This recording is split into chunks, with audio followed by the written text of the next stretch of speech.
The great gift of man over beasts has been his ability to craft and use tools. A simple stone axe gave man the power to shape the world around him. A spear could mean the difference between a family eating or starving. But the axe and the spear could also become weapons, as individuals and tribes and eventually nations struggled against each other in their fierce determination to survive. The gun, too, has been both a tool for capturing game and a weapon for killing men.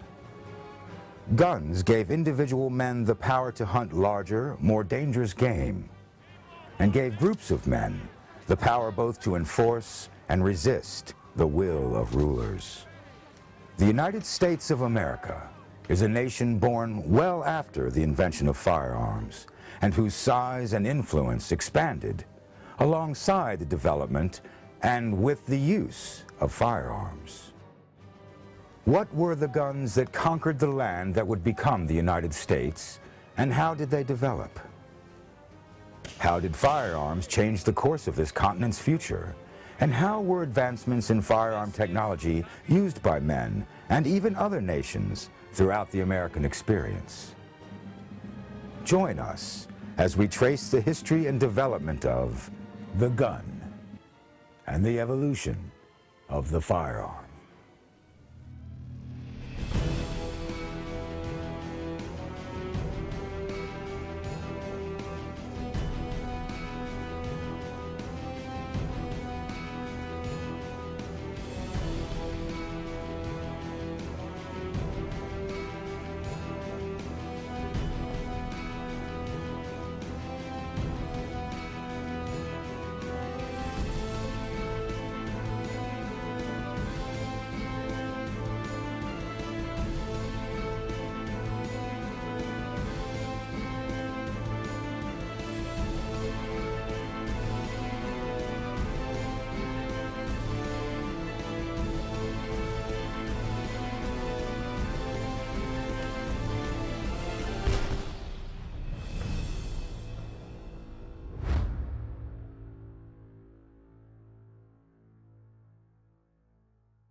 Before there could be guns, there must first be gunpowder.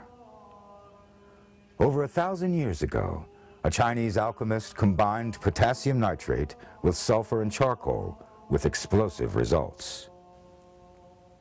It is commonly known that the carefully guarded secret mixture was used for fireworks, but the Chinese were quick to find military applications as well. Early weapons included gunpowder-packed arrows, which would blast off like a rocket to explode into enemy lines. Over the next centuries, they would develop the first cannons and grenades as well. The fire lance appears to be the first handheld firearm. A hollow bamboo tube was filled with gunpowder and some small projectile. The weapon had a range of only a few feet, so it was used in hand-to-hand combat, attached to the end of a spear. Gunpowder remained a Chinese secret until the 13th century. It may have made its way to the West as part of the Mongol invasions of Persia and Eastern Europe. A Franciscan monk, Roger Bacon, appears to have witnessed the creation and use of the powder in fireworks. He described the use of saltpeter, sulfur, and charcoal, and wrote around 1250 AD, "The sound of thunder may be artificially produced in the air, with greater resulting horror than if it had been produced by natural causes." Cannons were used by Moors in Spain in the mid-13th century, and then later, by the 14th century, the King of England was using cannons against the Scots. During the 100 Years' War, the English and French both dragged cannons to the battlefield. Perhaps it was inevitable that some brave and industrious person would attempt a smaller, handheld version of this thundering weapon. The original firearm was a hand cannon. Although there is evidence that hand cannons were used in 12th century China, it wasn't until the mid-1300s that they were used in Europe. These ancestors of the modern firearm truly were just hand-sized versions of the cannons used against castle walls. Simple metal tubes, usually made of bronze. On one end, a small touch hole is used to ignite the gunpowder. The other end is open, and from it blasts a deadly projectile and foul-smelling black smoke. It could fire a lead ball, a heavy stone, or even a handful of gravel. As fearsome as it might sound, the weapon was cumbersome. It was best mounted against a solid surface to keep it from blasting back into the chest of the gunner.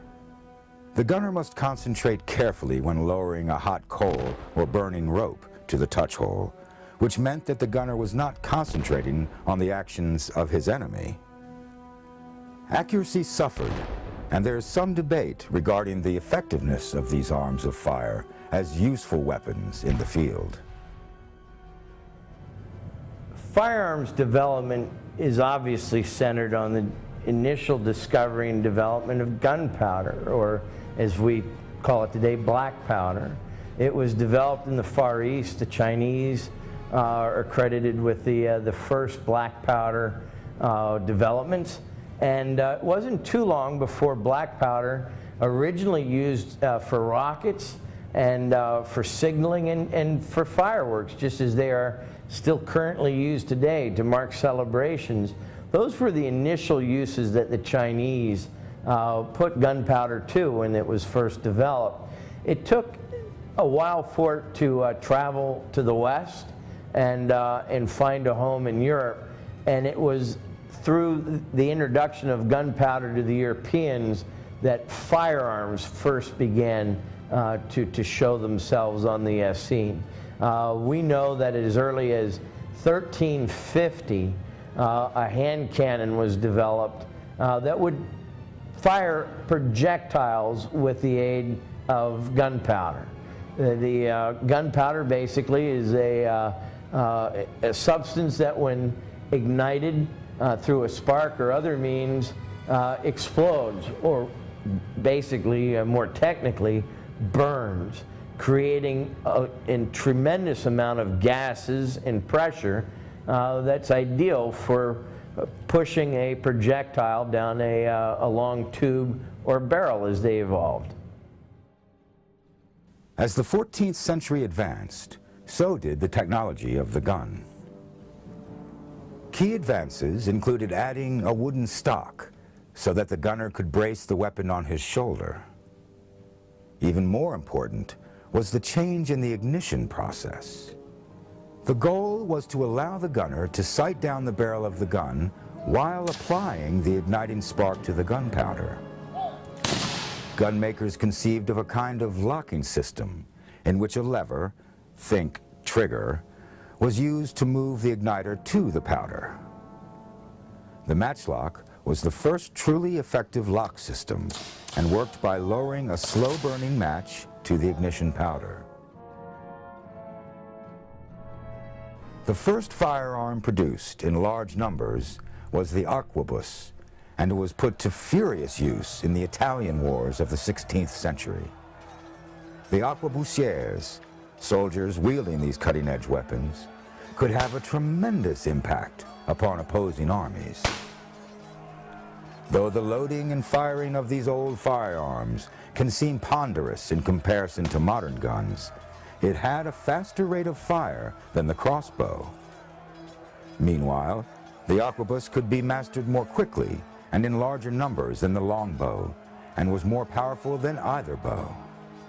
At first, the arquebus was particularly useful against cavalry, especially when partnered with pikemen. This pike and shot formation revolutionized the Spanish army, which used it to defeat the French in the Battle of Cerignola in 1503. The arquebus could fire a heavy lead ball, but it could also fire small shot, which would scatter into the face of a charging foe. In his commentaries, Captain Blaise du Montluc of France described some battles involving arquebusiers fighting alongside soldiers with more traditional weapons. The company I commanded was no other than crossbows, for at this time the use of the arquebus had not as yet been introduced among us.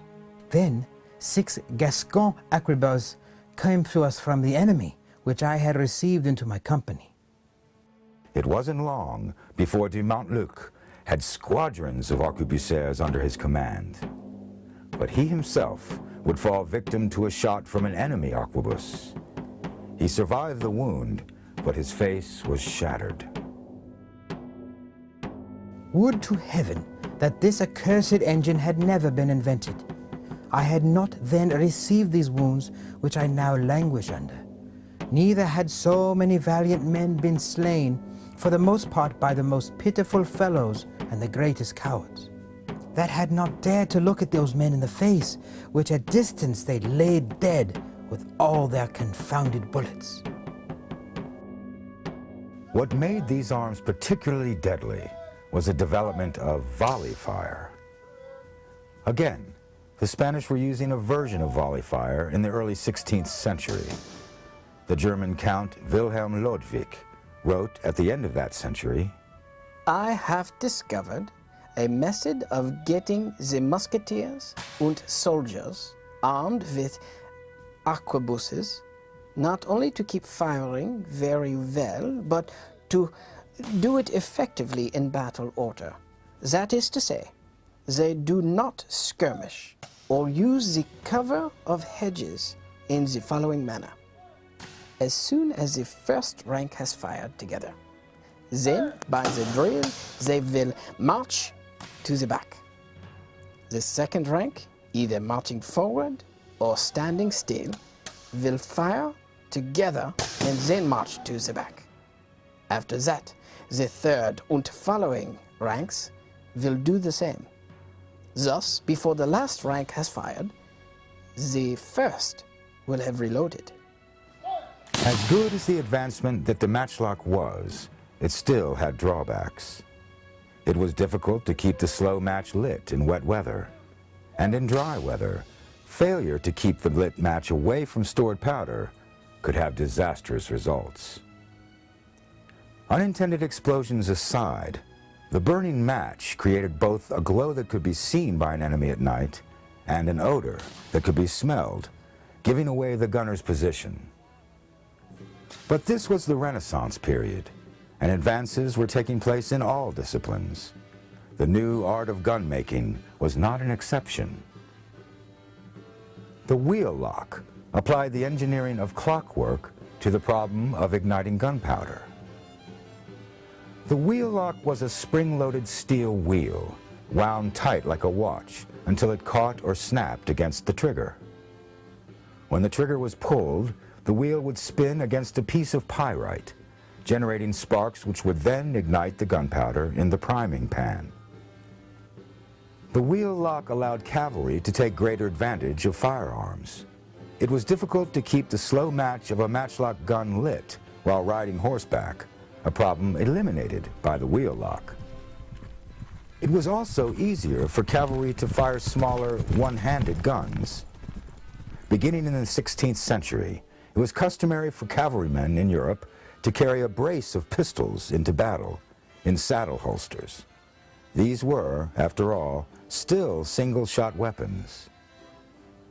But the complex design of the wheel locks meant that they were expensive to produce. The common soldier was not afforded such arms. They were more commonly used in hunting, while matchlocks were predominant in the militaries of Europe. Of course, what truly made the guns effective was the incredible destruction they wrought upon the human body. Even armored knights could be taken down at close range. For a time, armorers tried to compensate by building and designing heavier body protection.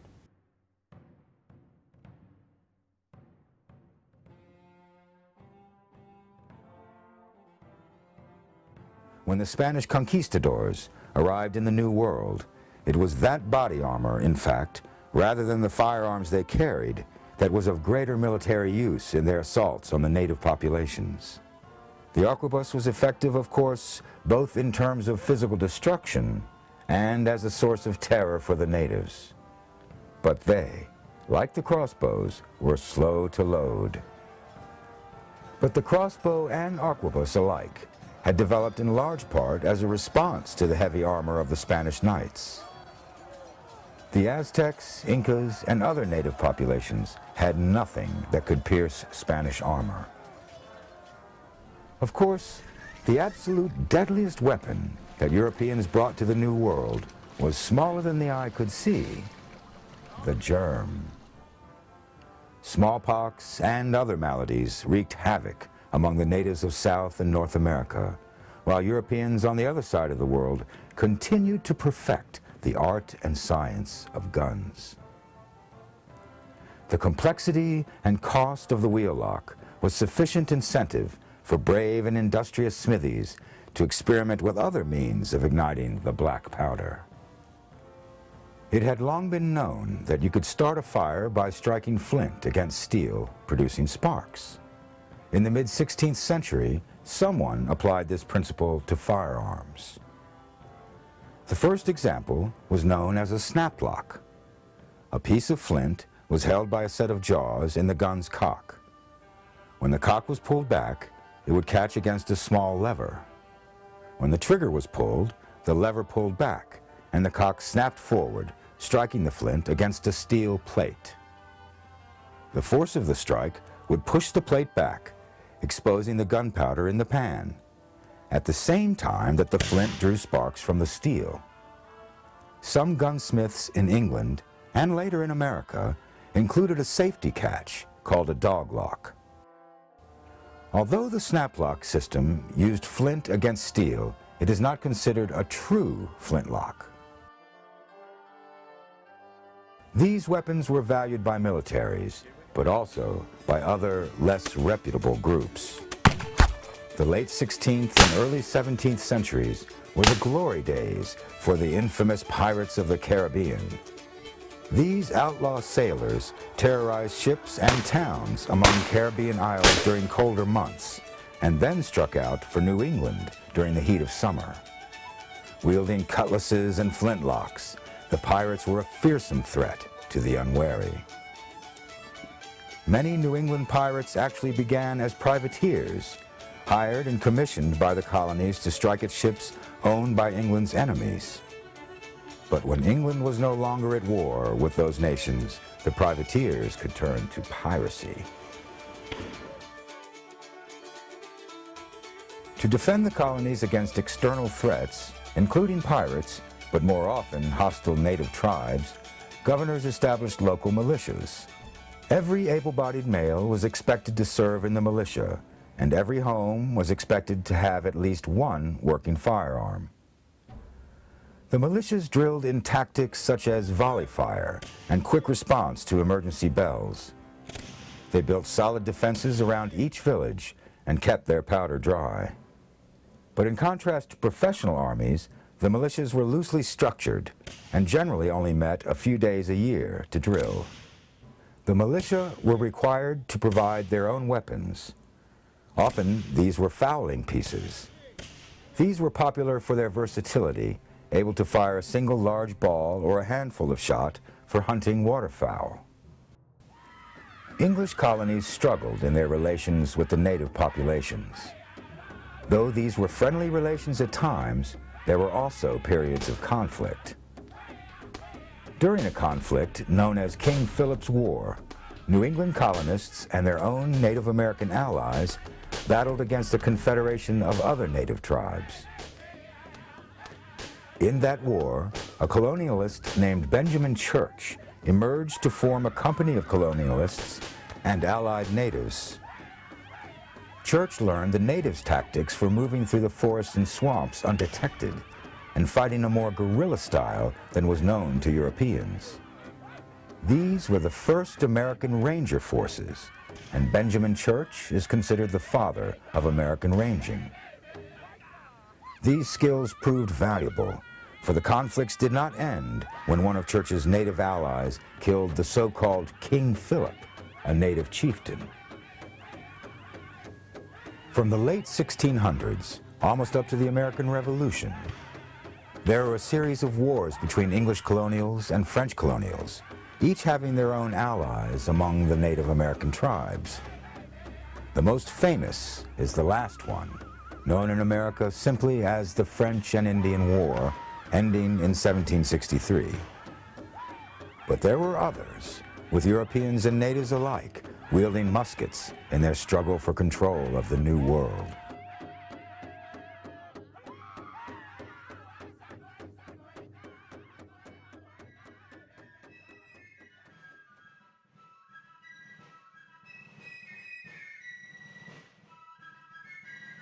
Within the broad categories of matchlocks, wheel locks, and flintlocks, there was a wide variety of gun designs.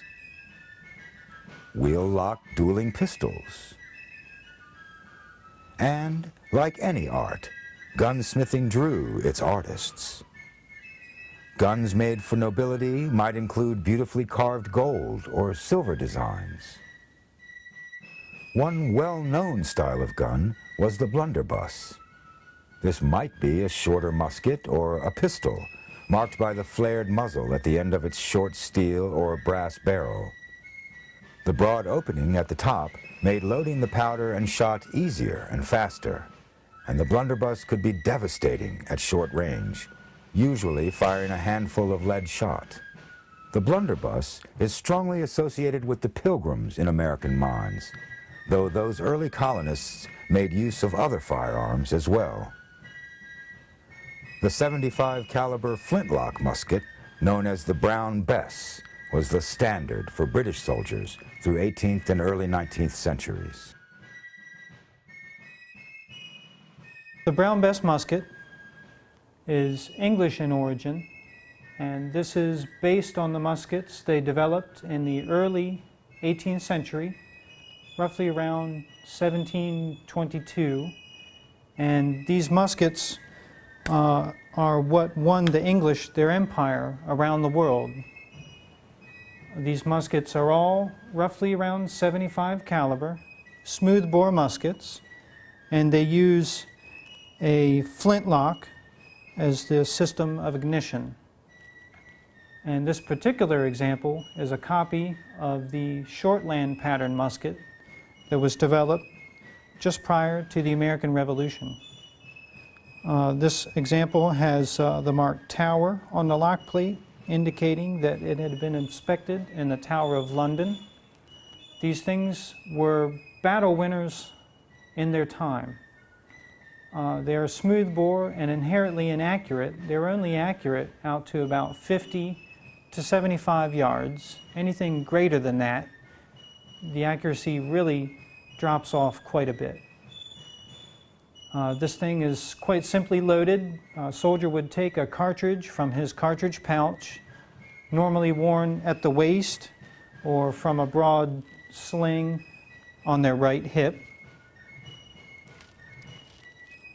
They would draw a cartridge from their pouch, bring it to their mouth, tear it open, pour a little bit within the pan,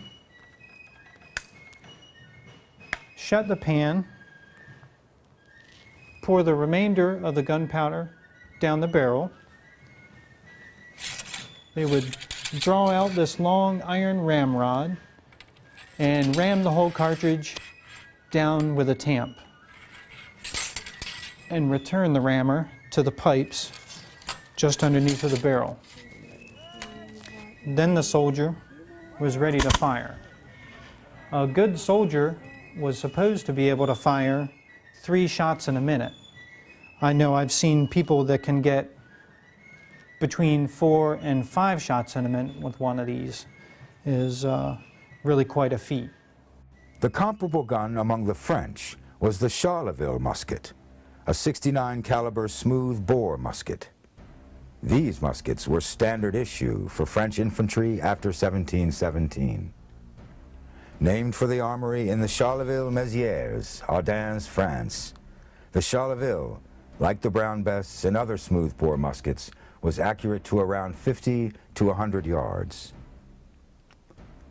The 1717 Charleville had a pinned barrel, like the Brown Bess, but the 1728 model would have 3 barrel bands instead. This was easier to disassemble and clean, and was a stronger design for bayonet combat. The gun was about 60 inches long and about 9 pounds. The Charleville and Brown Bess were sturdy, dependable flintlocks, perfect for their intended purpose. The goal was not individual accuracy. When the armies of Europe met on the field, they gathered into formation and fired volley after volley of heavy lead balls into the opposing forces. The soldiers could load and fire roughly 3 shots per minute. As the smoke from the black powder made it difficult to see, even within the limited range of their guns, they did not place a high value on marksmanship. Once their shot was spent, the soldiers would affix bayonets. With bayonets attached, the long guns were effective pikes for use against cavalry and could be deadly hand-to-hand weapons as well. The Charleville and Brown Bess, like most firearms of that day, were smooth-bore muskets. It had been known for some time that a rifled barrel could fire a bullet further and more accurately. A rifled barrel has a pattern of twisting grooves which gives the projectile a spin as it leaves the barrel. That spin gives the bullet stability. But rifled barrels were more prone to fouling by the black powder used during that period. Also, for a bullet to take advantage of the rifling, it would need to fit tightly into the barrel. This made loading more difficult. Smoothbore guns like the Brown Bess and Charleville could be reloaded more quickly, and military tactics at the time did not require the range or accuracy afforded by rifles. But hunters could appreciate both of these characteristics. In America, in the mid-18th century, rifles were being made by smiths in Virginia and Pennsylvania. Though fowling pieces and European-styled smoothbores were popular and common, the rifles were the truly American-made guns. The American long rifles were developed by gunsmiths of German ancestry. On the frontier, a hunter's powder and shot were in short supply. Whereas European armies needed to load and fire as quickly as possible without regard for an individual's accuracy, the frontier hunter needed to hit his target on the first shot, or else see his family's dinner bound off into the woods far faster than he could hope to reload. The time would come when the ranger tactics, learned and developed by Benjamin Church, and the marksmanship of the American hunters would be put to a different use. Tensions between the American colonies and the British government were growing. Committees of safety were cropping up all over the colonies, taking control of the militias, watching out for royal encroachment on colonial rights, and eventually gathering arms for the coming conflict. When I was a kid growing up and reading about the causes of the American Revolution in the history books in school, I was under somewhat of a misguided notion that the American Revolution began because of a number of things that had set the colonists off against King George III. Unreasonable taxes, tax without representation, the Boston Massacre, the Boston Tea Party. All these things had conspired to ferment a level of unrest in New England. And the American Minutemen were called to bring out their squirrel rifles after Paul Revere's ride and meet at Lexington Green. And they started the American Revolution on the morning of April 19th, 1775. The thing that I found through more research and study is that it was far more involved and evolved than that. The American Revolution had its seeds going back to the French and Indian War almost 20 years earlier. Certainly 10 years earlier when things like the Boston Massacre occurred. The colonials had a great stock of personal firearms, as they were used by just about everybody for personal sustenance, to be able to hunt with, to provide meat on the dinner table. For those living in an urban setting such as Boston, Cambridge, New York City, there were committees of safety that had been established. Those were basically local militia units. And at that time, they weren't seen as being used in the defense of the colonies against the Crown of England, but more for the mutual protection and defense against whether it was the French or still prevalent bands of Native Americans. Not everybody had a rifled, musket or long rifle, but where committees of safety were established, they had firearms that equaled or surpassed the quality of the Brown Bess of the British infantry. These were generally 69 or 75 caliber muskets, smoothbores. When Paul Revere did make his famous midnight ride on the night of April 18th and alerted the countryside to the fact that General Gage had sent yet another column out into the countryside near Lexington and Concord, he was alerting the Minutemen to come to their rally points. This time, the reason for the marches outside of Boston was different from all the other different marches that the British troops had made in the years leading up to that one morning. This time, Gage's orders to Major Pitcairn were clear and precise. You will remove all stands of arms, powder, shot, projectiles, and artillery from the colonists as you encounter them. That was the line in the sand. When Captain John Parker assembled his 80 men on Lexington Green, he told them, "Do not fire unless fired upon." But if they mean to have a war, let it begin here.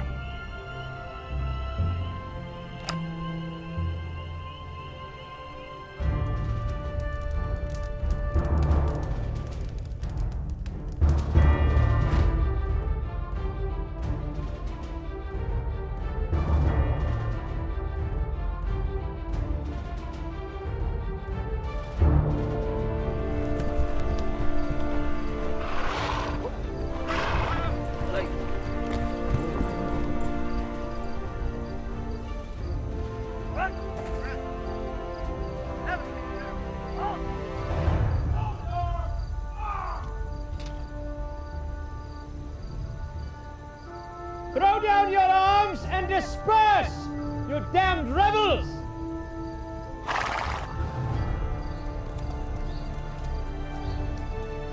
Advance and disarm them! Charge bayonets! Charge your bayonets! Next!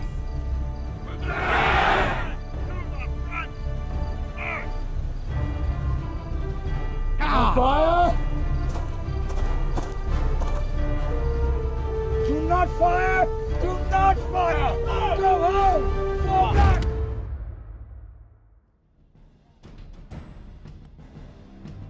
And soon would come the shot heard round the world. Patriots throughout the colonies would put muskets to shoulder and fight for their liberty. A liberty that would be forged in battle, achieved and defended by the American gun and the evolution of the firearm.